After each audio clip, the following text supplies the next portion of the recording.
तो हेलो बच्चों, आज हम लोग पढ़ने वाले हैं क्लास 10 मैथ प्रश्नावली 2.1 और हमारे चैप्टर का नाम है बहुपद।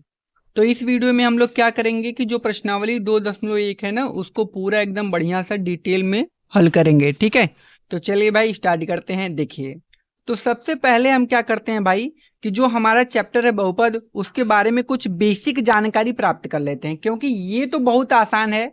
100% आपको ये समझ में आएगा, इसकी गारंटी मेरी है। लेकिन भाई बेसिक जानना भी बहुत जरूरी है। ठीक है, तो हम क्या करते हैं, थोड़ा सा इस चैप्टर के बारे में, इसके पीछे कुछ जान लेते हैं। देखते हैं क्या दिया है, इधर देख लीजिए। ठीक है, देखिए, तो सबसे पहले हमको जानना पड़ेगा बहुपद के बारे में। ठीक है, कि बहुपद क्या होता है।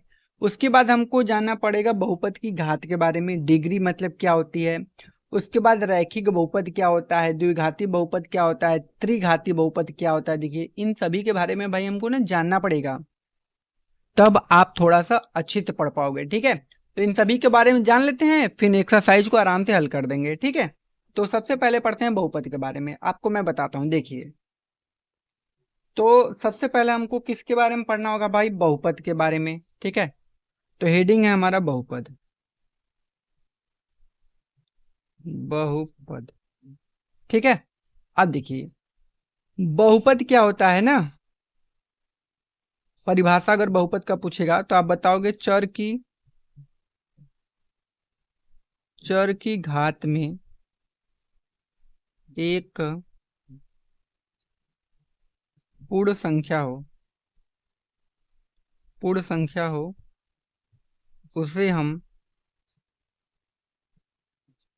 उसे हम बहुपद कहते हैं, उसे हम बहुपद कहते हैं। अब आपको तो ये समझ में नहीं आया होगा कि सर ये चौर क्या होता है, हमको तो कुछ समझ ही में नहीं आया। तो देखो, बहुपद जो होता है, ठीक है, हमारा यहाँ समझा देता हूँ, देख लेना। यहाँ पर जो बहुपद होता है ना मेरे भाई, वो चर और अचर से मिलकर बना होता है। किससे किससे?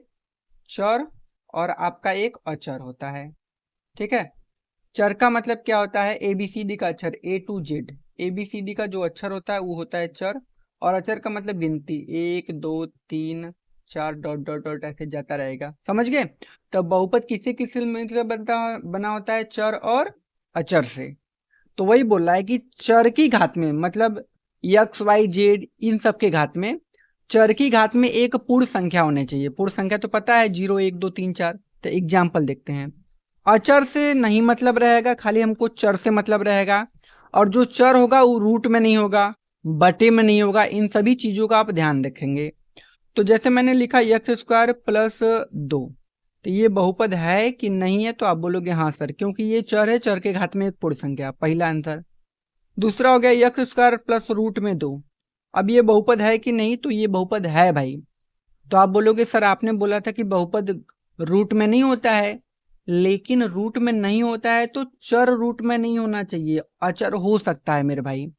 क्योंकि आपका परिभाषा क्या बोला है कि चर की घात में एक पूर्ण संख्या होना चाहिए, अचर से हमसे मतलब ना है मेरे भाई। ठीक है, तो हमने ये पढ़ लिया एकदम बढ़िया सा। ठीक है, अब क्या पढ़ते हैं हम लोग, बहुपद के प्रकार। बहुपद के देखिए कई प्रकार होते हैं। पहला होता है रैखिक बहुपद। कितना होता है? रैखिक, रैखिक बहुपद। रैखिक बहुपद क्या होता है? जिसकी घात में, जिसकी घात एक हो, जिसकी घात का हो, एक हो, एक हो, उसको हम लोग रैखिक बहुपद कहते हैं। ठीक है, जिसकी घात में कितना होगा, एक एक होगा। ठीक है, अगर मैं एग्जाम्पल आपको देना चाहूँ रैखिक बहुपद का, तो देखिए, जैसे मैंने लिखा 2x - 3, तो ये हमारा क्या हो गया, रैखिक बहुपद हो गया। आप कहोगे कैसे सर? क्योंकि घात में कुछ नहीं है तो हमें एक मान सकते हैं, कोनो दिक्कत नहीं। अब अगर मैं लिखूंगा x + 2, तो ये भी हमारा क्या है, रैखिक बहुपद ही है। क्योंकि इसके घात में कुछ नहीं तो हम एक मानेंगे। ठीक है, तो जिसके घात में एक आएगा उसको हम लोग क्या कहेंगे, रैखिक बहुपद। ठीक है, अब आता है दूसरा द्विघाती बहुपद। क्या? द्विघाती बहुपद। अब क्या आएगा, जिसकी घात कितना हो, कमेंट में जल्दी जल्दी बताओ सब लोग। जिसकी घात, जिसकी घात कितना हो, 2 हो मेरे भाई। जिसकी घात कितना हो, 2 हो, उसे हम द्विघाती बहुपद कहते हैं। ठीक है, जैसे आपका क्या हो जाएगा, जैसे मान लीजिए मैंने लिखा x² प्लस 3x प्लस 2, घात में 2 है ना, ये हमारा क्या हो जाएगा, द्विघाती बहुपद। क्या हो जाएगा, द्विघाती बहुपद। जैसे लिखा x² प्लस 2, ठीक है, तो ये भी हमारा क्या हो गया, द्विघाती बहुपद। अगर घात में 2 है तो वो सब क्या होगा, हमारा द्विघाती बहुपद होगा मेरे भाई। ठीक है, अब आता है तीसरा, त्रिघाती बहुपद। त्रिघाती बहुपद, ठीक है, तो जिसकी घात कितनी हो, जिसकी घात कितना हो, 3 हो, जिसकी घात में 3 होगा उसको हम लोग कहेंगे त्रिघाती बहुपद। जैसे एग्जाम्पल अगर मैं देना चाहूं एग्जाम्पल, तो क्या हो सकता है एग्जाम्पल हमारा, आप लोग बताओ तो एग्जाम्पल क्या हो सकता है।